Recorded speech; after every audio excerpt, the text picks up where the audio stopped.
ہم ان کے کتوں سے بھی بدتر ہیں کہ ہم ان سے یہ بھی نہیں کہہ سکتے کتا بھی بھو کر سکتا ہے۔ السلام علیکم ورحمۃ اللہ وبرکاتہ۔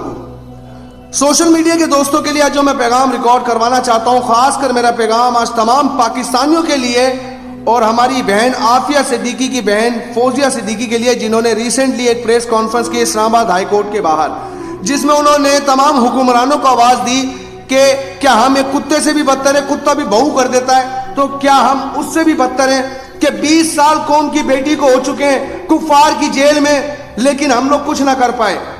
تو آپ نے کیا سوچ کر آواز دی ان حکمرانوں کو کہ کیا یہ حجاج بن یوسف ہے؟ وہ حجاج بن یوسف جو وقت کا ظالم ترین بادشاہ تھا، وہ بھی ایک مسلمان بیٹی کی آواز پہ لبیک کہہ دیتا ہے۔ تو آپ نے کیا سوچا کہ یہ وہ ہے؟ تو آپ نے کیا سوچا کہ یہ وہ مسلمان ہیں جو اپنی بہن بیٹیوں کو کفار کی جیل میں ایک رات نہیں رہنے دیں گے؟ تو آپ نے کیا سوچا کہ آپ نے کشمیر کو آزاد ہوتے ہوئے دیکھ لیا؟ تو آپ نے کیا سوچا کہ یہ وہ مسلمان ہیں جو اللہ اس کے رسول کے خوف سے ہر آگ کے دریا میں کود جائیں گے؟ نہیں، ایسا بالکل نہیں ہے، کیونکہ یہ تو ریمن ڈیوس کو آزاد کر دیتے ہیں، یہ تو کلبھوشن یادو کو چھوڑنے کے لیے تیار بیٹھے ہوتے ہیں، یہ ابھینندن کو چائے کا کپ پلا کر چھوڑ دیتے ہیں خیر سگالی کے طور پہ۔ اب سوال اس قوم سے ہے کہ اور کون سی تبدیلی چاہتے ہیں آپ نے ساری تبدیلیاں تو دیکھ لی، اس کے علاوہ کس تبدیلی کے انتظار میں؟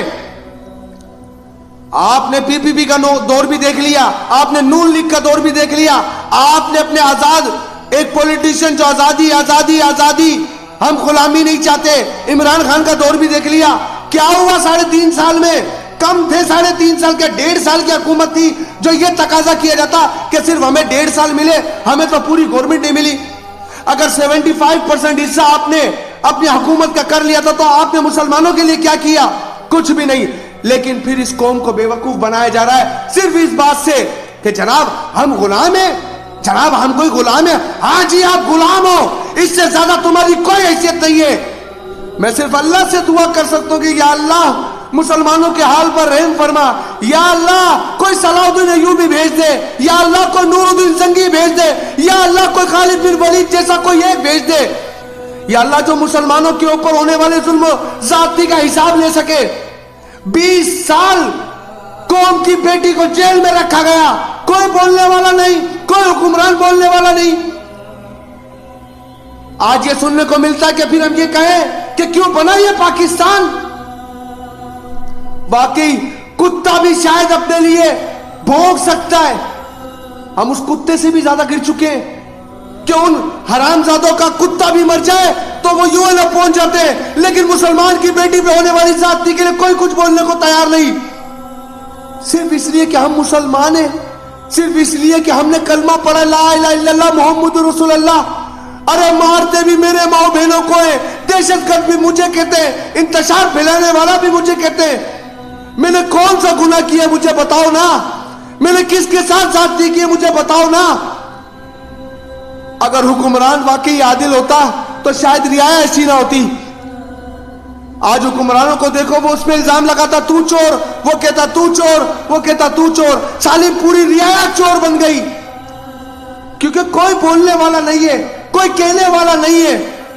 جو سچ کی آواز اٹھائے اس کے گلے کو دبوچ دیا جاتا ہے، دبا دو، کوئی فرق نہیں پڑتا کہ مرنا نہیں ہے، میں نے بھی قبر میں جانا ہے، آپ نے بھی قبر میں جانا ہے، لیکن یہ تو ایمان رکھتے ہیں نا کہ اپنے وقت سے پہلے کوئی قبر میں نہیں جائے گا۔ پھر رب نے موت کا جواب یہی لکھا تھا۔ تھوڑا سا دیکھ لیجئے یار، تھوڑا سا سوچ لیجئے، ہم مسلمان ہیں۔ جب حضرت عمر اس بات کا خیال رکھ سکتے ہیں کہ اللہ قیامت کے روز مجھ سے سڑک کے بارے میں سوال کر لیں گے، تو یار تم نے کون سی ایسے پیپرز لے لیے ہیں، کون سی ایسی عبادتیں کر لی ہیں جو تمہارے کو لکھ کے دے دیا گیا؟ تم ان کے لیے تو جنت واجب ہو چکی تھی، لیکن سارے برے اعمال ہونے کے باوجود اتنے کانفیڈنس میں۔ جو واقعی بھیک مانگ کے گزارا کرتے ہیں ان کی کوئی عزت نہیں ہوتی، چاروں طرف سے انہیں دبوچ لیا جاتا ہے۔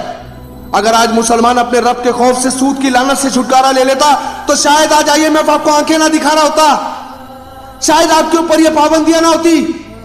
پاکستان کی نوٹ کی ویلیو ختم ہو گئی، اسی لیے کسی مرد کلندر نے ایک بات کہی تھی کہ حضرت یوسف کی تو صرف بازار مصر میں بولی لگی تھی، اللہ نے 7 سال قید نہیں ہٹایا تھا کہ جب تک قوم کا بچہ بھی بھیک مانگنے نبی کے پیروں میں نہیں گیا، اللہ پاک نے کسی کو اناج کا دانہ نہیں دیا۔ امام الانبیاء کی گستاخیاں ہوئی. ہمیں یہ کہا گیا کہ فرانس سے سفارتی تعلقات کیسے ختم کر دیں, ہماری معیشت بیٹھ جائے گی. چلاؤ معیشت کو, بیٹھ گئی تمہاری معیشت. اللہ نے قرآن پاک میں فرمایا کہ یہود و نصارہ تمہارے کھلے دشمن ہیں, تو کیا رب کے حکم کے خلاف جا کر آپ سوچو گے وہ آپ کے دوست ہو جائیں گے؟ تو بنا کے دکھاؤ نا. بہن, یہاں بولنا اور سننا فضول ہے. یہاں ہم جس دیش میں رہتے ہیں وہاں سب گونگے بہرے ہیں, کوئی سننے والا نہیں ہے. سب کو ایسا لگتا ہے, انہیں یہ احساس ہو چکا ہے میں مرنا نہیں ہے, قبر میں رسول اللہ سے ملنا ہے. اس وقت جواب دینا بڑا مشکل ہو جائے گا.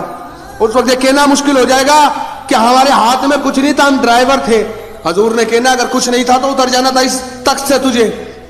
لیکن خیر, میں صرف آپ کے لیے دعا گو, اپنی بہن کے لیے دعا گو کہ اللہ پاک ہمیں ایک اچھے حکمران سے نواز دے. پروردگار اللہ تبارک و تعالیٰ مسلمانوں کے حال پر رحم کرے. ایک مسلمان دوسرے مسلمان کا بازو ہے, ایک جسم کی مانند ہے. ایک کو تکلیف ہوگی دوسرا محسوس کرے گا. لیکن آج کا مسلمان اس بات کو محسوس نہیں کرتا کہ وہ خود ہی ایک لمحے کے لیے سوچ لے کہ کیا میں مسلمان نہیں ہوں, وہ مسلمان ہے جو مجھے تکلیف نہیں ہو رہی. میں تمام لوگوں کو کہنا چاہتا ہوں سب نے مرنا ہے یار, کوئی یہاں زمین پر رہا نہیں ہے. نمرود, شداد, قارون سب مٹ گئے, آپ نے بھی نہیں رہنا. لیکن میں یہ ضرور کہتا ہوں آپ گواہ رہنا کہ اے اللہ جتنی میری طاقت تھی میں نے اپنی چونچ میں 2 بوند پانی کے بھر کے نمرود کی جلائی آگ میں ڈال دیے. یہ آگ بہت بلند ہو چکی ہے, مجھ جیسے کمزور سے یہ بجھے گی نہیں. لیکن رب ذوالجلال میں تیرے خوف سے یہ آواز اٹھا رہا ہوں کہ شاید میرا ایک حکمران یہ میری آواز کو سن کر ہماری بہن کے لیے کوئی اقدام اٹھا لے, کوئی غیرت مند مسلمان ہماری بہن کے لیے آواز اٹھا لے. میرا پیغام آج تمام مسلمانوں کے لیے اللہ تبارک و تعالیٰ سے اپنے اچھے حکمران کی دعا کریں.